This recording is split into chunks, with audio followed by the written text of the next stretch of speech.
नमस्कार दोस्तों, महत्तम समापवर्तक तथा लघुत्तम समापवर्तक के इस सीरीज में आज के वीडियो में हम घातांकों का लघुत्तम समापवर्तक किस तरीके से निकालते हैं इसके बारे में डिस्कस करेंगे। तो चलिए वीडियो को शुरू करते हैं।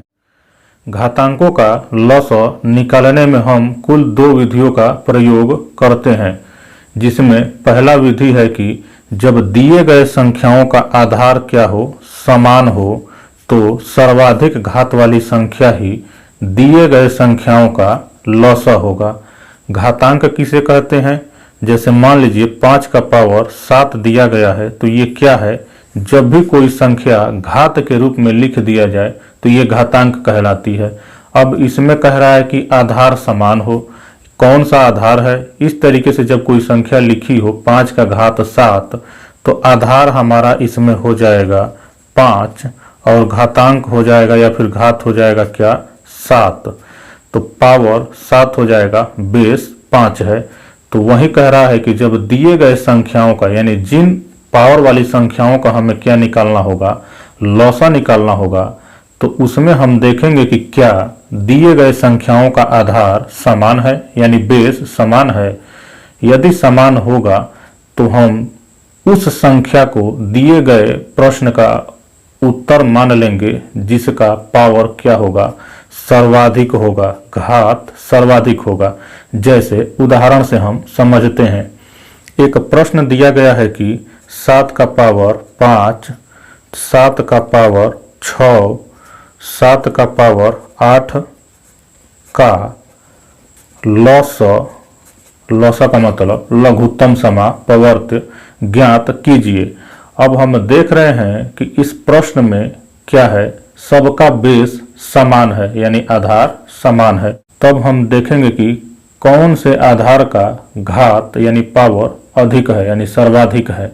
तो देख रहे हैं कि इस 7 का पावर क्या है? सबसे ज्यादा है। तो 7 का पावर 5, 7 का पावर 6 और 7 के पावर 8 का लसअ क्या हो जाएगा? 7 का पावर 8। यही हमारा सिंपल सा आंसर हो जाएगा। यदि क्वेश्चन दिया रहे 5 का पावर -2, 5 का पावर -3, 5 का पावर -10 का लसअ क्या होगा? तो ऋणात्मक संख्याओं में बड़ी संख्या वो होती है जो छोटी होती है। माने संख्या रेखा पर हम देखेंगे कि शून्य के नजदीक जो ऋणात्मक संख्या होगी, शून्य के बाईं ओर ऋणात्मक संख्याएं होती है और शून्य के दाहिनी ओर धनात्मक संख्याएं होती है। तो बाएं से दाएं हम चलते जाएंगे संख्या रेखा पर, तो हमें बड़ी संख्या मिलती जाती है। -3 से बड़ी संख्या -2 है, -2 से बड़ी संख्या -1 है, -1 से बड़ी संख्या 0 है, 0 से बड़ी संख्या 1 है, 1 से बड़ी संख्या 2 है। तो मतलब कि संख्या रेखा पर हम बाएं से दाएं जब चलेंगे तो उत्तर हमें क्या मिलती जाती है? बड़ी संख्याएं मिलती जाती है।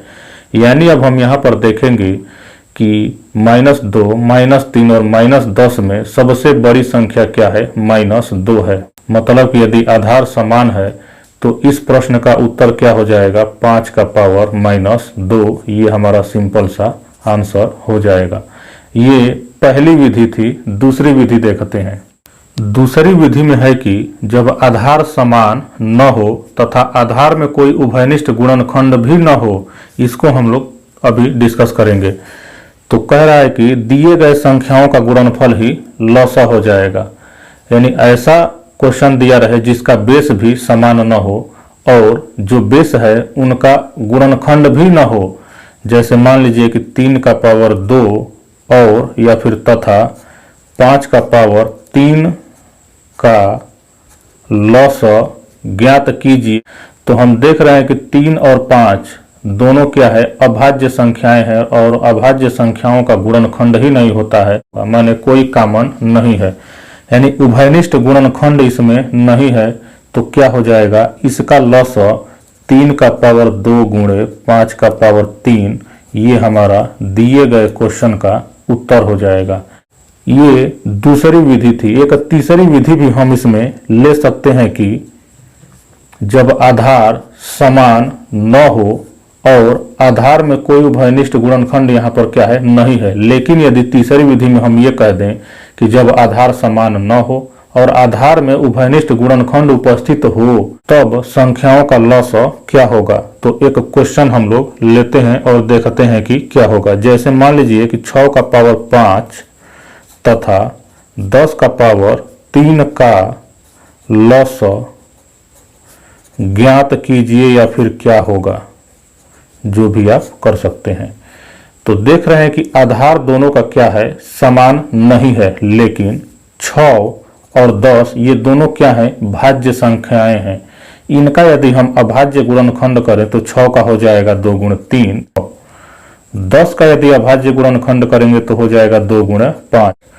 इसमें हम यदि इसको चेंज कर दें, 6 को हम लोग लिख दें 2 गुणे 3 का पावर 5 तथा यहाँ पर 10 के स्थान पर 2 गुणे 5 का पावर 3 कर दें, तो अब हम देख रहे हैं कि इसमें 2 1 क्या हो गया है, उभयनिष्ठ हो गया है। दूसरे में क्या है, उभयनिष्ठ गुणनखंड न हो, तब इस तरीके से हुआ था। तीसरा पॉइंट में हम देख रहे हैं कि एक संख्या उभयनिष्ठ भी है और एक अउभयनिष्ठ भी है, तो इसमें पहला और दूसरा दोनों रूल काम करेगा। इसको यदि हम घात को दोनों पे लगा दें तो क्या हो जाएगा, 2 का पावर 5 गुणे 3 का पावर 5, यहाँ पर हो जाएगा 2 का पावर 3 गुणे 5 का पावर 3। अब यदि पहली विधि से हम देखें तो इस 2 का पावर अधिकतम 2 का पावर 5 है, यानी लॉसा अब इन संख्याओं का निकालना होगा तो क्या हो जाएगा, 2 का पावर 5। ये पहली विधि से हो गया। दूसरी विधि से देखेंगे कि जिनका आधार समान न हो तो इनको क्या करेंगे, दोनों का गुणनफल ही लॉसा हो जाता है, यानी यहाँ पर 3 का पावर 5 गुणे 5 का पावर 3। अब 6 का पावर 5 तथा 10 का पावर 3 का लॉसा 2 का पावर 5 गुणे 3 का पावर 5 गुणे 5 का पावर 3, ये हमारा उत्तर हो जाएगा। यानी तीसरी विधि में हम ये कह सकते हैं कि पहले और दूसरे को मिलाकर तीसरी विधि को हम बना सकते हैं, जिसमें आधार भले ही समान न हो लेकिन गुणनखंड करके, क्या अभाज्य गुणनखंड करके या फिर जैसे भी गुणनखंड करके पहली और दूसरी विधि का प्रयोग करके और इसका उत्तर निकाल सकते हैं। तो आज के वीडियो में हमने घातांकों का लघुत्तम समापवर्त कैसे निकालते हैं, इसमें 2 मुख्य विधि और एक तीसरी विधि ऐसा देखा जिसमें पहली और दूसरी विधि का प्रयोग किया गया। तो यदि यह वीडियो आपको पसंद आया हो तो इसे लाइक और शेयर जरूर कर दें और आगे ऐसे ही वीडियो देखने के लिए हमारे चैनल को सब्सक्राइब कर लें और बेल आइकन को प्रेस कर लें, जिससे नए वीडियो का नोटिफिकेशन आपको मिलता रहे। धन्यवाद।